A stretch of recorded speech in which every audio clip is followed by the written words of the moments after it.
Good morning here in Hoville, where our sheepy friends fed and watered and starting to make a load of ruckus. I'm going to quickly wash my hair this morning. I think that's the vibe. It's starting to get quite greasy. And then I think we'll get straight on the road to Fécamp, because there's not much here for me left. I might play a bit of basketball this morning just to get my exercise in. But realistically, I'm out of water and food. I need to get on down to the supermarket, and where I'm parking in Fécamp, there is a supermarket kind of nearby. So I'm thinking, get the hour drive there done. Looks pretty nice, the roads, pretty simple drive. And then do some shopping, explore Fécamp, and then I gotta wash my hair first because this thing needs washing. That's not the most glamorous shower technique I've ever had. I don't have enough water to actually run my shower, so I'm just using whatever water I have here in this bucket and kind of dunking my head. Give myself a bit of a swirly, but we're getting there. We're just rubbing this shampoo in. Yeah, man, good vibes. Feeling good today.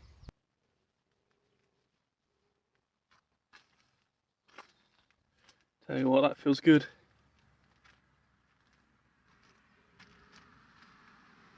Ooh, that feels nice. A nice soothed scalp. Back onto road again, and we're going off to Fécamp. Gonna get started. I've got another episode of the Off Menu podcast downloaded to listen to as I'm driving. And it's about an hour's drive. So let's get cracking. Alrighty folks, we have arrived here. The van has made it in one piece. There was some absolutely horrendous roads in Fécamp. Some that it's like they don't understand how to fix a pothole kind of roads. Somewhere they've like built these big like bulbous bits in the road on purpose for whatever reason.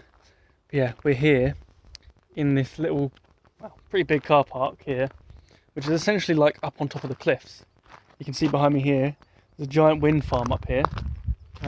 There is actually just over there in the sea a giant wind farm out at sea, and over there, I've just walked over there briefly, there's like a nice little like trail which goes down into Fécamp, and you can get a nice view of the cliff, so I'll show you that in a moment. But I'm literally gonna get changed now so that I can walk into Fécamp, do some shopping, that kind of thing. But it's definitely not kind of where I want to be wearing joggers and stuff here in my comfies.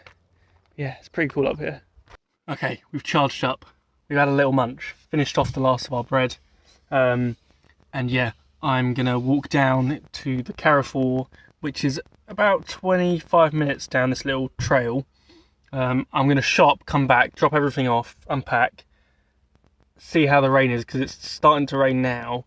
So if it's still raining, I'll stay in the van for a bit. If it's dried up by then, I will go back into the town and explore the town. But priority now is getting food and drink and restocking, essentially, so that I have something to eat tonight, regardless of whether I can go into Fécamp or whether I'm staying in the van. So that is what I'm going to do.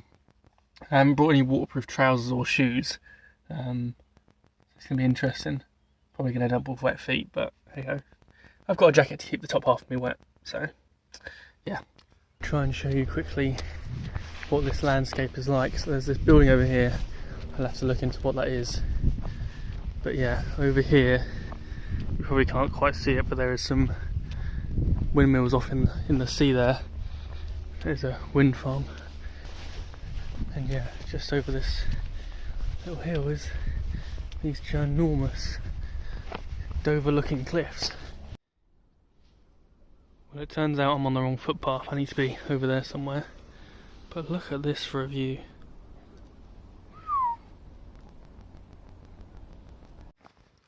I tell you what, mate, this little footpath is absolutely savagely steep. I'm not looking forward to doing the uphill climb with all my shopping, heavy bottles of water, but that's part of the fun, eh? Part of the fun. And to be fair, I've parked in worse places where I've had to walk, like an hour down and uphill. But at least in Rouen, there was the supermarket right next to me. Yeah, this place is massive. Every now and then as well I catch like a nice little glimpse of the town down below through one of these little openings. Looks so cool. I'm always impressed with the scale of these towns, because when you look at them on Google Maps, I always get this thing where it's like, obviously Paris, Lyon, Lille and Marseille, all those places are ginormous. But when you look at these places comparatively on the map, they look like they're going to be minuscule, like a few, you know, a dozen houses, you know, a little shop. But you come to them and they're a lot more sprawling than I imagined, which is cool. Yeah, this place looks very, very cool. Okay, we're now down here by the water. It's certainly got that kind of oceany, a little bit fishy smell. Very industrial here, lots of, you know, factories and things like that kind of vibe. Big harbour over there. I can see a nice looking church in the distance. It's probably the tallest building in the area. I believe just on the other side of the water is where the Carrefour is. But there's a couple interesting looking places that I've already spotted that I want to go and look at. Some cool architecture. This is an interesting one. So this is the Palace of Benedictine here. I think it's that big building over there, which I think they turned into a bar in the palace, which is interesting. So maybe we'll check that out. I've also seen a couple of these absolute unit camper vans here in France.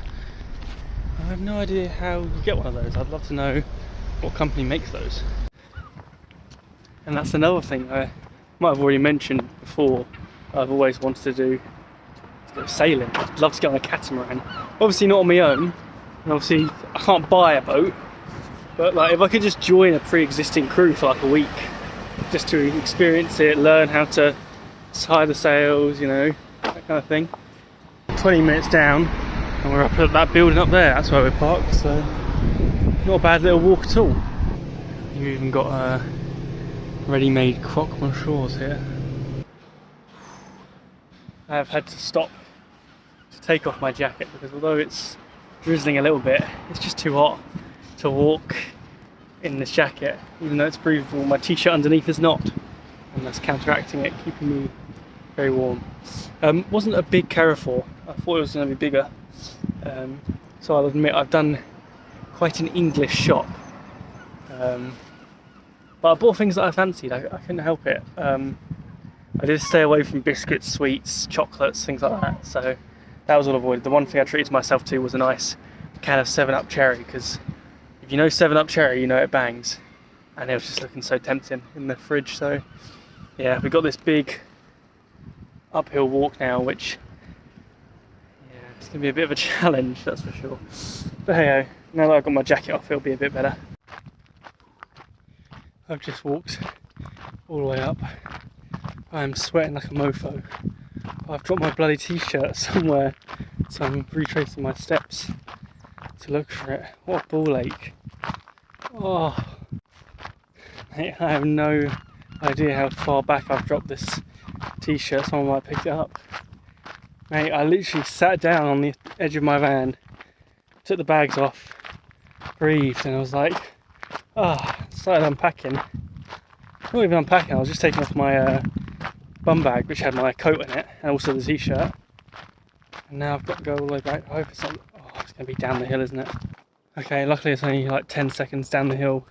What's weird though is a whole school trip has just walked past it and just not bothered picking it up at all. Very peculiar. I don't know, with things like that, I'm always like, if I see someone's hat or something they've dropped, I always take it and leave it on like a wall or a post or somewhere where it's kind of obvious.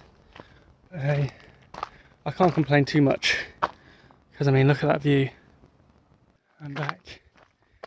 I'm not going back into town. It's still raining and I am too knackered. I need a bottle of water. I need to sit with my feet up and watch some Netflix. I'm watching this show called Supercell. That's really good. I didn't realise for the second episode it's made by Ratman, the guy that did the kind of YouTube stories. I could hear voices and I didn't know where they were coming from, but it turns out from up that pylon there, they're working.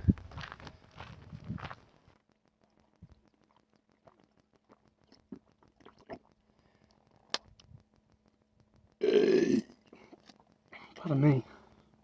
Now for my British shop, you know we had to get some bacon for a bacon sandwich. I also got some chicken escalopes that are pre-panade, therefore I can literally just pan fry these, have them in a sandwich.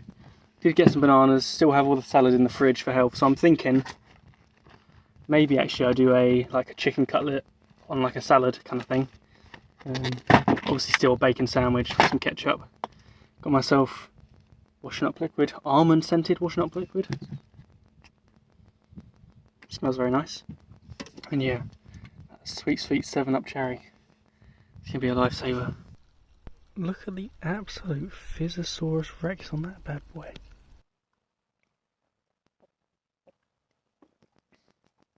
It's so good. 7-Up cherry. So good. Cherry anything's good. Alrighty, so it's still drizzling a little bit, but we're gonna try and make use of the weather before it starts pouring down to make our dinner. So we're gonna take some of these chicken escalopes and make a nice kind of chicken salady sandwichy thing. It says to fry it without any oil, so I'm just gonna dry fry them for 5 minutes aside and then construct a sandwich. Gonna go in with some of this Foraging Fox avocado and lemon mayonnaise, so that's gonna be a nice base. Okay, mayo is on. We've also gone in with our lettuce for health. I think I'm gonna add in the rest of the tomato that I had from the other day. These bad boys are starting to get crispy. Just need to season the tomatoes. I'm deciding whether to use one of these or whether to go for some ketchup as well. Now what's weird to me is that the packaging did say do not eat without cooking, but it's a pre-cooked chicken, so I'm like, why can't you eat it cold? Anyhow, I wasn't going to eat it cold anyway. It was worth just checking it out. Okay, chopping up the chicken, some of the breading came off, but tell you what, I couldn't be any more excited for a little chicken salad sarnie.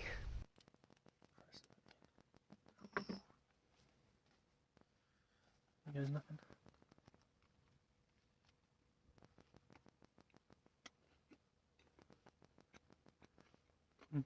Fried food.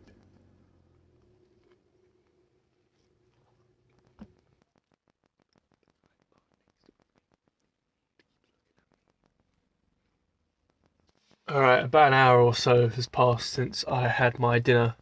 And yeah, it was very weird. There was a guy parked next to me and the whole time I was like cooking and eating my dinner, he was like leant forward in his chair looking out his window and looking at me through the little gap between my door and my van.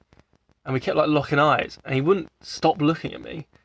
And at one point I had to come round to the side door to get something from the front of the van. And I said hello, I said, bonjour, got nothing back. And then he continued after that to look at me. So it's a bit weird.